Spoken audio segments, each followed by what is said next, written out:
Hi guys, welcome back again. It's actually sunny today, as you can probably see. I'm just starting a shift in 4 o'clock to a 2 o'clock shift, so 4 p.m. to 2 a.m. As usual, I'm about 45 minutes early, so there's no one here, no trucks here, so I thought I'd give you a quick rundown of a couple of interesting jobs I had the last couple of days. I had my first ped fall from height, having to need a scoop. So basically this patient, how old was she? She was, I don't know, 11 years old, I suppose. She had fallen from a climbing frame, I believe, and the call came in to say that she can't feel her, sorry about the lines here, she can't feel her legs, which was a bit worrying. You know, sometimes you have children who say, oh, I can't feel this, I can't feel that, and you think, oh, you know they can, but they're not. But this girl, we sort of went in with an open mind, let's say, just in case, and she didn't seem to have any sensation from her hips downwards, which was very worrying. So she said that she remembers landing, and some of the other children saw her land, and she landed on her back from a height about twice the height of her, thereabouts, onto a sort of soft, I can't think of the name of it, like not a tarmac, it's almost like a red grass material, like a pretend concrete, but it's not concrete, I can't think of the name of it. And she was on the floor for about half an hour whilst we had to get there. We had to go through a lot of roadworks. There was a lot of road closures, which caused us problems trying to find the place quickly, even on blue lights. But in the end, luckily, the roadworks actually opened up a road for us, because you can go through it. It's just that they had to close it up for their own safety, I believe. And we got there at last, and it was quite a tenuous moment to think, how am I going to get there? And there was lots of adults around and lots of other children around, and we needed backup because our not a scoop, what was it? We have a vac mat which we can put underneath the patient, and we pump out all the air, and there's little sort of bits inside it that make it go hard when you take out the air, and puts them into like a cocoon shell so they can't move, and they're in a sense sort of secured and protected.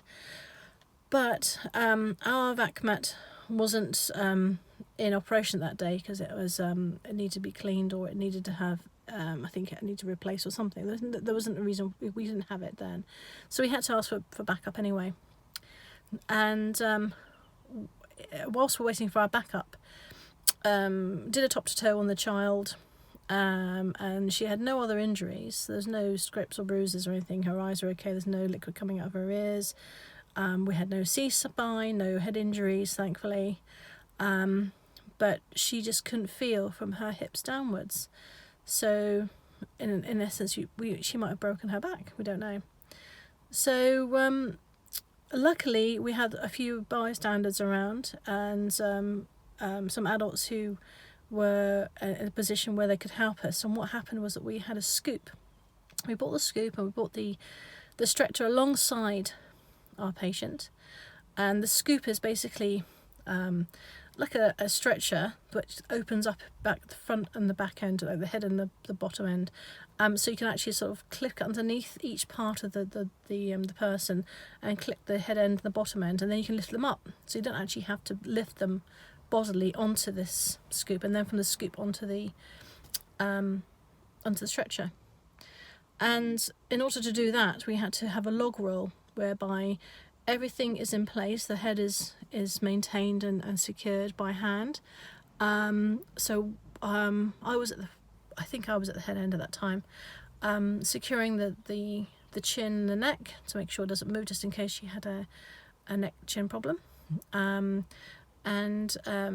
then the other bystanders, the adults, were then shown how to place their hands onto various parts of the child with permission from, because basically the adults were there who were child's friends, and moved her slightly onto her side so we can put the scoop on one way, put her back, then slightly the other side, put the scoop underneath, click click, and then we can lift her up onto the stretcher. And it was amazing. The people who were just helping out there, who had no idea what to do, and you know, through communication and showing, they were all brilliant, really, really good. And there was one child there, a little boy, and he helped me get the stretcher from the ambulance up to the play area, and he was telling me how much he wants to be a paramedic one day, and I thought, oh, it's amazing. And he was really, really good, and he was trying to talk to the girl, and said to us, you know, how do you roll, how do you fix this? And I said, well, we can't fix this here, you know, and we don't use head collars. We didn't have a head collar for the child that way, so we had to stabilise her head and neck in another way. But he was so interested in what we did, and it was great to. He has inspired us to inspire him, if that makes sense. But no, the girl went to the hospital specifically for children, and I'm assuming she had various X-rays and scans and things. Sadly, we don't know what happened. We don't know if she's just had a pressure, you know, maybe a nerve pressure on the back of her back, which is why she can't feel things. Sometimes they can have a compression of the nerve on the back, and then over time when it's relaxed, it then releases and you can feel everything again. I don't know. But what I do know, which is quite nice to know, is that when she was on board, she started wiggling her toes. So there was some movement there, whether she did it purposefully or not. There was some movement there, so cross fingers, she's all right. Yeah, so that was really interesting. I had another one where this chap was freezing cold. We went to see him, and he was I don't know, he was so cold that the thermometer showed him as low, so that's pretty cold. It was like below 35 degrees in his ear, and all he needed really was picking up from his bed, which has only had 2 blankets on his bed, poor thing, putting him into his room, into his living room, put the fire on, covering up with the 2 blankets, making him a hot cup of tea, you know, making some soup for him. We were there 2.5 hours just to make sure he was all right. There was no fall, there's no injury. There was just a call for welfare because he wasn't answering the phone, and we asked him, you know, why didn't you have any breakfast this morning? I said, well, what's the point? You know, my wife's died a few years ago. I've got no kids, you know, and what's the point of continuing? It's really sad to hear, really sad. And he was so down in the dumps, and I thought, my gosh, you know, he's so lonely, so lonely. So we made time for him. It wasn't an emergency, in a way of his life was on a balance between life and death sort of thing. It wasn't to the point where he'd hurt himself. It was just plain old kindness, you know. And a lot of the stuff we do is from communication down to give somebody the respect and help them, you know, just make them a cup of tea, make them feel warm, put the fire on. I had to check the central heating because the central heating wasn't on. The house was freezing cold, so I put the central heating on for him. Because the carer came and helped the carer figure out how to use his cooker, and explain that the food he was about to put in the cooker was actually frozen and he needed to defrost it first. And his next door neighbour came in and was absolutely horrified to see that this time that she hadn't seen him for a while, and the coldness of the house. I mean, it's spotless, absolutely spotless, because he was very he still is very house proud because of his wife, but it was very sad as well, the feeling in there. And she said that over the years he'd helped her and her little child who had a medical problem. He bought them things, and she said, you know, it's time I should do something for him. Didn't realise how bad off he was, you know, how cold the house was or anything. And she went out in the time that we were there. She completely stocked up his fridge with food from Marks and Spencer's, no less. Ready meals as well as frozen meals as well as fresh meals. Even took the duvet off her own bed to give it to him because he only had 2 blankets. Went online, started ordering stuff. It's incredible. The humanity of people this last couple of weeks has really made my heartfelt. You know, you get some really nasty people out there, and you know, reasons why they're like that, you know, it's one of those things. But there's a lot of people out there with massive hearts who just basically want to help, which is brilliant. And it just makes me smile thinking, you know, there's hope for humanity yet. You know, we have got hope that things can get better. And so when we left this chap, we left him with a very, very warm house.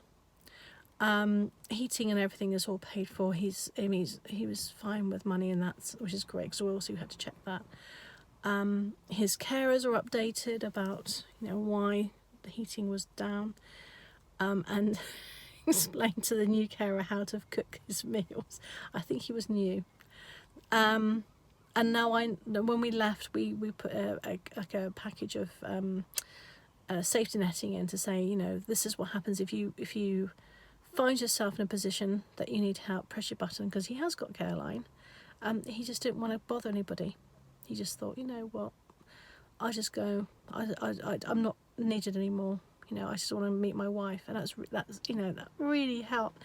A heartfelt sadness for him doing that. But we left him with, like I said, with a warm house, a big smile, a cheeky smile on his face. He was very cheeky to myself and my paramedic colleague, who's also female, and you could tell that he had a pretty good sense of humour in his younger days, and I think we saw a glimpse of that, and we said to him, don't ever lose that, you know. And his next door neighbour is going to keep an eye on him now, which is I'm so pleased about. So yeah, it's been good. It's been really, really good. So yeah, I just wish I did this. I just wish I did the ambulance service years and years ago. But you know, life gets in the way sometimes. Job gets in the way. Finances gets in the way. You know, if you have a dream, if you have something that you really want to do and you can't do it because of time, whatever, just keep it in your mind always. There's always, always a way of achieving something. And if you can't achieve it there and then find a way to achieve it in the future. If it's something you really want to do, don't let anyone stop you doing it. Okay? Yeah, I've had many, many jobs in my past, and this is the only one I still can say when I wake up in the morning, I look forward to coming to work. I look forward to going home because I'm tired, but if I can learn something every day and I feel that I've done something good, then it's made my day or my evening. Anyway, I'll see you guys later on. Thanks again for checking on this, and hopefully I'll have further updates for you of a more of an interesting kind again in a few days' time. Take care. Bye bye for now.